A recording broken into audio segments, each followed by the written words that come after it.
Բուդո փառատոնին մասնակցելու համար Հայաստան են ժամանել ճապոնացի 5 սենսեյներ, որոնք Երևանի և Վանաձորի մարզիկների համար կցուցադրեն ճապոնական կենդո մարզաձևի նրբություններն ու գաղտնիքները։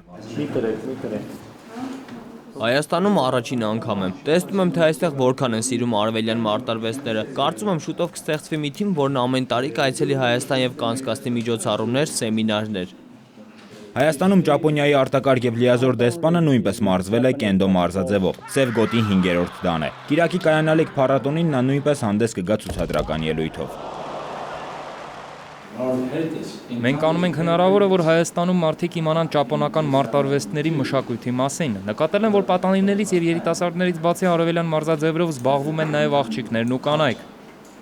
Բուդո փառատոնին ցուցադրական ելույթներով հանդես կգան հայկական ֆեդերացիաների մարզիկները՝ 60 ձյուդոիստ, 90 կարատեիստ։ Փառատոնին կմասնակցի 200 մարզիկ։ Գաղտնիք չի, որ բուդո